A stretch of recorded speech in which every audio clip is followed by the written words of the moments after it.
Hey everybody, this is James from TeaDB, bringing you another Inbetweenisode. Today is a drinking Inbetweenisode, but I am doing something a little different. I am loading up my notes here. Today I am drinking a tea that I drank a long time ago, back in 2014. It's a tea that I bought 4 cakes of way back then, so one of my earlier purchases. And I'm doing this in part because I'm revisiting some teas in 2019 that I've basically put into deeper storage. The last time I had this tea, I think, was in either 2014, 2015, 2016, and it was starting to taste a little awkward.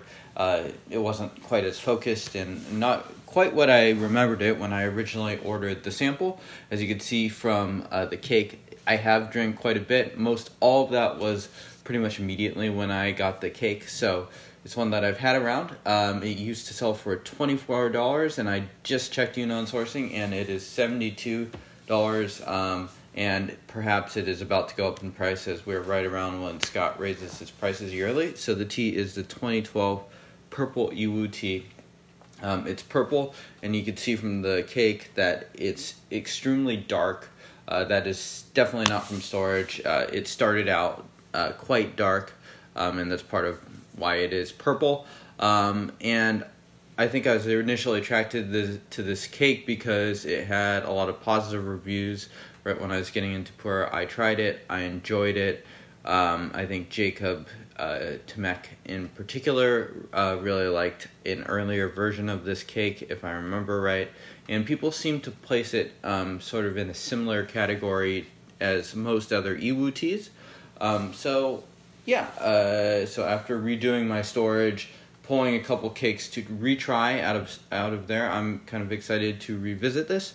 So I have steep number 3 and 4. This is my second session in the past week. And, you know, immediately after infusions, it kind of has this really dry wood smell. It's a little more floral on this one. It doesn't smell quite as vibrant and as sharp as it would have as if I had this tea when it was younger, or as I remembered it. But it still has some, as you could tell from the liqueur, this is certainly in the vein of dry storage. For me, this is looking like a yellowish color, a deepish yellow. So steeps number 3 and 4 here. Cheers.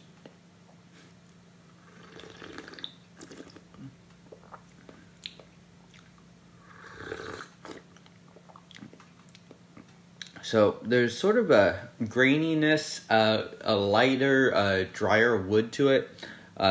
Also definitely still some astringency to it.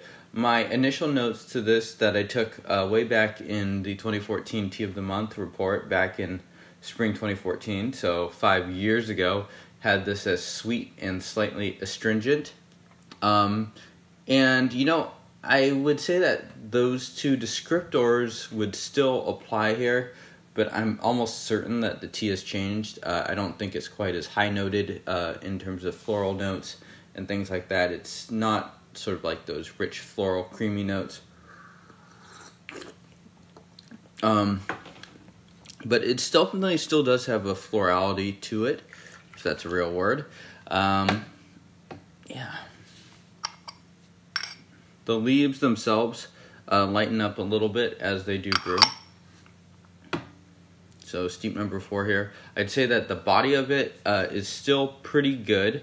One thing I like about this tea is the aftertaste, which tends towards the sweet end. It's a tea that has, I would say, moderate depth to it. It doesn't have extreme depth or anything like that will blow your socks off. Remember, I did get this for under 10 cents a gram back when I did buy it, or right around 10 cents a gram. So it's a tea that's relatively humble in its origins, but it does have I don't know. It has something that's just a little more interesting and with a little bit more depth. It's not a thin tea.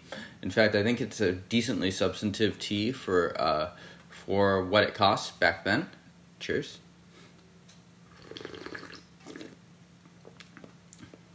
This infusion's a little even woodier and a little drier too. And it has sort of a nice mouthfeel towards the back of the mouth, and just sort of like leaves a sweet feeling pretty quickly. So this is a tea that I can enjoy drinking now. Well, I wouldn't call it like overly impressive, and it's not about to be the crown jewel of my tea stash or anything like that. It's a tea that I can actually enjoy drinking. I don't consider it to be too awkward now. I think this sort of 7-ish year time frame is a good time to start to revisit these teas, see how you feel about them, and it starts to resemble, well, I guess it has a few characteristics of semi-aged teas. It's not yet even brewing up a really orange color, at least not to my eye, so I think there's some hints of it, but I'd be curious to revisit this tea again in maybe a few years. So I don't think it's about to become a part of my regular rotation of drinking, but it's perfectly drinkable now, and I enjoy aspects of it as well, and it's not at all too rough, which is one of the things that I think I like about these semi-aged teas. So it's going to be a part of what I'm calling sort of like a tea progress report. I'm going to be filming another in-betweenisode on this. I'm actually writing up the first tea of the month report in quite a while. So we'll be drinking through a number of these, and this one ranks actually at the top or towards the very top in just terms of how much I enjoy it right now. And I think a lot of that stems from the fact that it's Yiwu, and I enjoy drinking a lot of these Yiwus that are semi-aged. So it fits towards my own biases, and I think the smoothness of the tea helps to contribute to that as well. So I think that just about wraps up this in-betweenisode. I'm giving this a 6.0 rating, so something enjoyable. I could drink it regularly. It doesn't have like a super special characteristic that makes it like stand out strongly. Would I buy it at $72? I'm not sure. I'm not going to buy it, but is it worth it at $72? Maybe. So even then, it's still, I just did the math, it's still under 30 cents a gram. I think that is a reasonable-ish price to pay for something that is sort of semi-aged. It is kind of Yiwu-ish, a little bit unique, and especially in its appearance. So yeah, definitely check it out if this review does sound interesting to you. And I will see you all next time. Cheers.